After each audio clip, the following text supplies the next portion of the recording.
ShartimusPrime. Reading comics, toys are hella sick, hella whacking it. Taking bad hits, taking back hits. Subscribe. Oh yeah! Oh, God damn it, Daredevil! Hey, what's up, you guys? ShartimusPrime here, doing another Marvel Legends figure review on the Marvel Legends Intimate Series Avengers Age of Ultron movie wave Thanos Build-A-Figure. If you're trying to get this wave, you can pre-order it at Big Bad Toy Store. Big! Get your big badass toys at BigBadToyStore.com.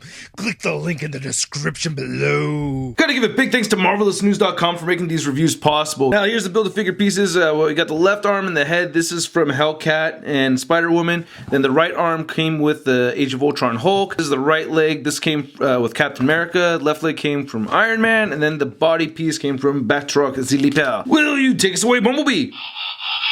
Alright, so we got the torso section. Let's go with the leg first. Left leg on jaw. Alright, that goes on nicely. And then right leg on jaw. Alright, pretty cool.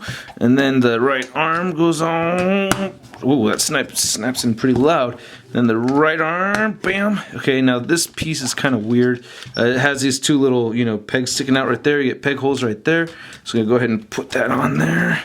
And getting that on, yeah, okay. And then we just pop on Thanos' head.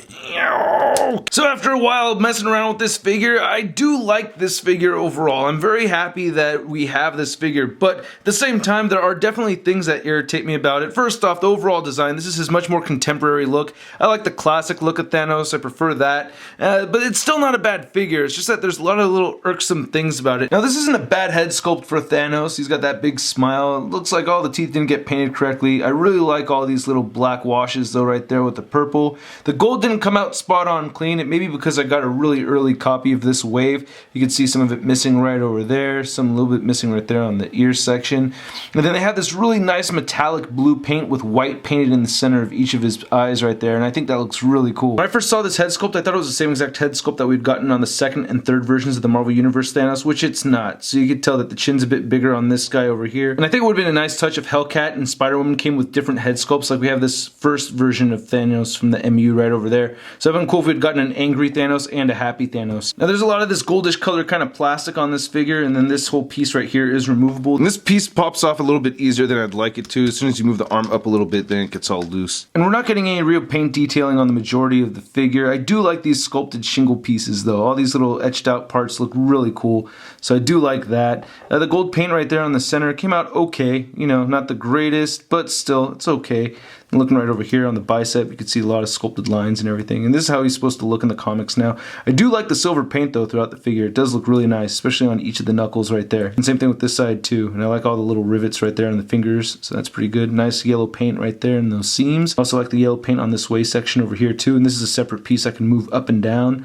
Again, I'm really liking the silver that's added to this, so I do think that adds some depth to the figure. It's a very dark navy blue figure, so I'm not too surprised they didn't add any shadowing effect on this guy. And here's his feet. He has treads right there for the boots and peg holes at the bottom of his feet. Nice wrinkles in the boots. Looking at the back of the figure, it looks pretty good.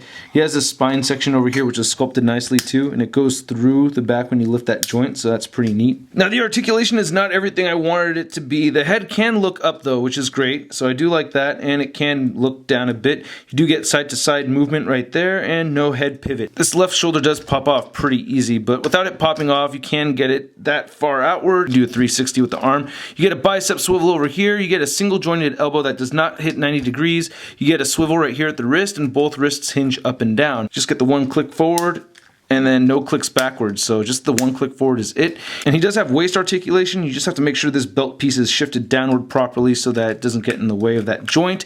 And then he has barely any hip joints moving outward. That is probably the most frustrating thing on this figure for me. Damn, man, that's as far, oh, that's frustrating as hell. Now the legs do move forward a fair amount, so that's pretty good. He does have the thigh swivel over here. He has double jointed knees. He has boot rotation. His ankles move down, up, and he has a useless ankle pivot. And I say useless ankle pivot because you can't get his legs moving outward, but you know, I'm still happy to have ankle pivot. So Thanos stands at around 7.5 inches tall. And here's our Marvel Legends Thanos compared to our Marvel Select Thanos. And I gotta be honest with you guys, if I had to pick only one, I would definitely go with the Marvel Select figure over here. And then here's Thanos compared to the other figures from the wave that I've already reviewed. And you can see Hulk's quite a bit taller than this Thanos figure. I could be wrong about this, but I always thought Thanos and Hulk were about the same height. And this Hulk figure is the same size as my comic version Hulk figures, and yeah, let's just put that right there. See, that height difference is more what I'm talking about. I think that looks a little bit better. Here's Thanos compared to the Marvel Select Mephisto and the Marvel Select Lady Death, which comes with the Marvel Select Thanos. And I think these actually fit into scale okay together, as long as Thanos is taller than everybody here. Here's Thanos on Mephisto's throne, just to show you what that's like. It's okay, I guess. He doesn't really fit in there. I don't know, it's kind of hard. He's either super slouching or almost kind of standing up on his own. So yeah, it's difficult to get this guy in a sitting down pose. And here he is next to the Marvel Legends Big Time Letdown Spider-Man. So I am happy that we did get this Build-A-Figure from Hasbro. At least we didn't get a Pip the Troll Build-A-Figure. Ooh, God, I hated those mini ones. But yeah, so we got a decent sized Build-A-Figure, but just not the Thanos Marvel Legend figure that I was hoping for. Anyway, I hope you guys liked my video. If you did, please hit the like button, hit the subscribe button right over there. Check out my last 2 videos right over here, and go to MarvelousNews.com for the latest in Marvel-related news and a photo gallery of images. I'll catch you guys later. Peace.